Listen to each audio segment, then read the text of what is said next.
Hola, buenas tardes. Mi nombre es Luis Muñoz y mi compañera Juliana Parra. Hablaremos sobre la guerra que se vive en Medio Oriente, pero primero los contextualizaremos en el porqué de todo esto. Siria se encuentra a 8 horas en avión de España y es la mitad de grande de España. Tiene un tercio de las reservas de petróleo del mundo y de gas natural. Para realizar el transporte se debe rodear la península y salir por el canal de Suárez. Pero hay otra manera más fácil y es en línea recta.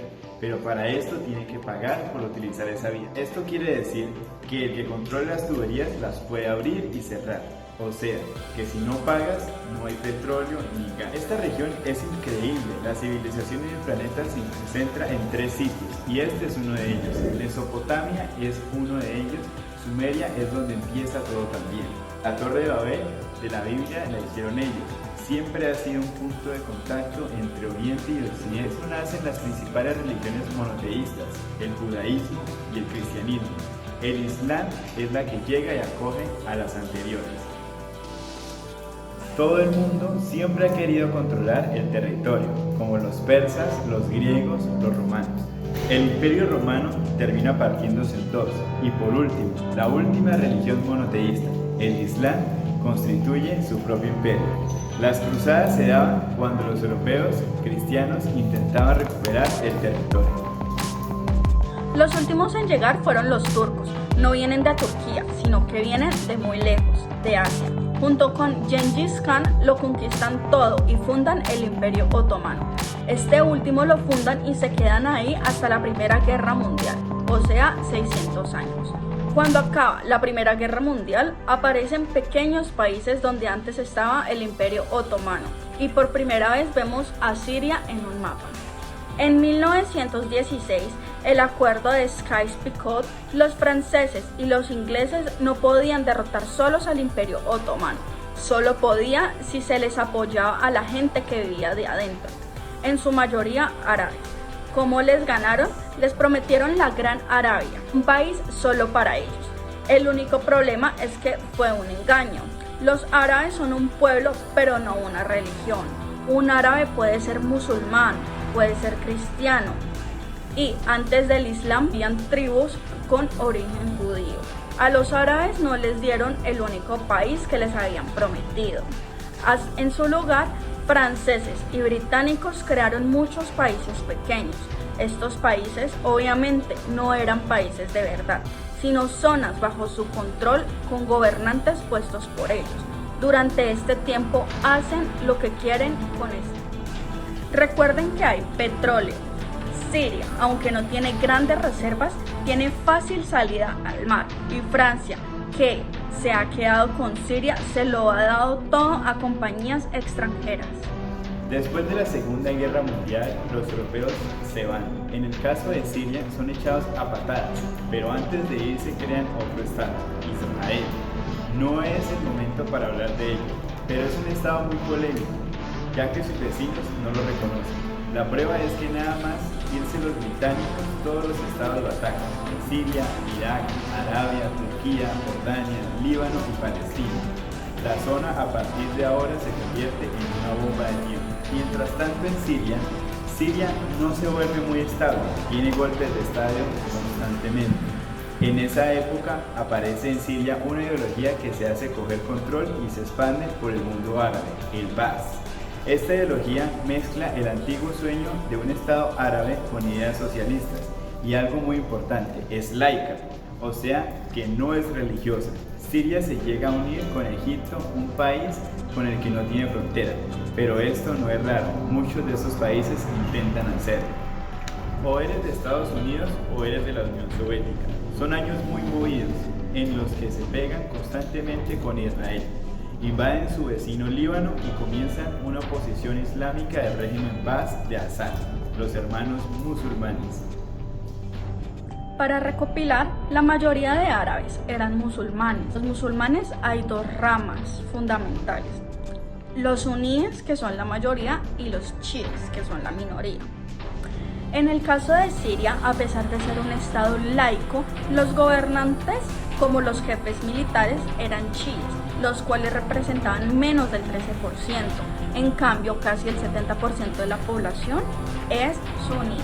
Un dato curioso es que los cristianos son casi el 10% de la población. Que los chiíes controlen el gobierno y el ejército mosquean la población suní, y en ese sentimiento aprovechado por los hermanos musulmanes islamitas radicales suníes, estos toman las armas en la ciudad de Huma contra el gobierno. Qazzaf acaba con la revuelta a punta de matar miles de civiles y encarcelan a mucha gente. En el año 2000, Qazzaf padre muere y le pasa el poder a Qazzaf hijo. Ante las presiones libera a muchos presos cuando llega el internet y la esperanza de cambio. Hay un periodo de gran debate político y aparece la oposición, como también vuelven los hermanos musulmanes. Los siguientes años son difíciles, ya que arrastran a la oposición y George Bush, presidente de Estados Unidos, incluye a Siria en el eje del mal y estos los aíslan. Está mal visto negociar con Siria. Los kurdos son pueblos que viven repartidos por varios países de la zona. Comienzan a protestar, también hay represión y muertos. En el 2011 ocurre la primavera árabe. Es una protesta que se va propagando por todos los países árabes, pidiendo más democracia. Como se ve el mundo árabe, los enfrentamientos se van escalando hasta que se convierten en guerras civiles. Para esto no hay un punto exacto de inicio. Lo importante es que hoy en día hay numerosas facciones en juego. Contextualizando, todo se encuentra dividido entre chiíes, que son la minoría, y suníes, que son la mayoría. Y además laicos, o sea, no religiosos, son el gobierno de Al-Assad. Controlan todas las zonas chiíes del país y están los islamistas, que FSA, que es el Ejército Libre de Siria, junto con el Frente Islamista, que es religioso, y otros 70 y pico más. Forman una coalición que la prensa llama la oposición. También suníes e islamistas, pero radicales, son al-Nusra, llamados Al-Qaeda en Siria, porque son básicamente eso. Otros islamistas radicales son el ISIS o Estados Islámicos. Salen de Al-Qaeda en Irak, controlan la mayor parte de Siria e Irak y se han hecho famosos por sus atrocidades. Su objetivo teórico impacta a muchos. Es un Estado islámico a lo largo de Asia, África. En conclusión, con la actualidad, los bombardeos en Irak, los muertos por la guerra en Siria, las simulaciones en algunos países del Medio Oriente y los inmigrantes que se ahogan en el mar son noticias que se ven todos los días en los medios de comunicación. De hecho, ya no son noticias, pero todo pasa en el Medio Oriente. Miles de tunecinos decidieron levantarse contra el dictador Ben Ali, que los gobernaba desde 1987. A Túnez le siguió Egipto el 25 de enero del 2011, una serie de manifestaciones que duraron 18 días, que lograron derrocar 30 años del gobierno Hosni Mubarak, quien recientemente salió de prisión. Luego siguió Libia, quien sufrió una profunda depresión provocada por la guerra civil, la cual recibió la primera intervención internacional por parte de la OTAN, que terminó en el derrocamiento de Gaddafi, quien fue linchado hasta la muerte. Yemen, Jordania y Argelia dieron sus pasos, ya que Internet demostró su poder al difundir que incitaban su poder ante estas manifestaciones. Sin embargo, cuando en Siria trataron de continuar con las acciones de sus vecinos, se encontraron por un gobierno dirigido por Bashar al-Assad, el cual abandonó el poder. La guerra civil fue una serie de manifestaciones pacíficas en el 2011, en el que se representaron violentamente, incluyendo en la creación del Ejército Libre de Siria, los rebeldes. Estados Unidos defiende a los rebeldes y Rusia defiende al gobierno. Aunque han pasado alrededor de 9 años tras el inicio de la primavera árabe, aún se sienten los efectos en el Medio Oriente y en el mundo. Así, dentro de las principales consecuencias está la caída de varios gobiernos como el de Libia y Egipto, dispuestos a usar la fuerza en extremo para mantenerse en el poder. Si bien las manifestaciones nos mostraron la fuerza del pueblo árabe, lo que siguió con la suerte de vacío de gobierno de poder que ha generado guerra e inestabilidad. Siria es el caso más evidente, pero no todo es tan malo.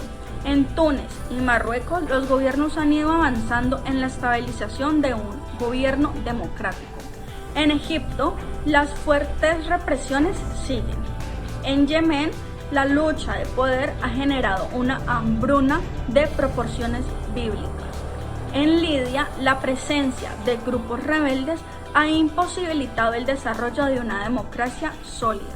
Hay aspectos ya mencionados, pero invisibles, en lo ya contado el petróleo. Es decir, que no resulta descabellado entonces que intereses internacionales, obscuros y poderosos estén detrás de la situación actual en Medio Oriente, situación que por años han desangrado al pueblo árabe.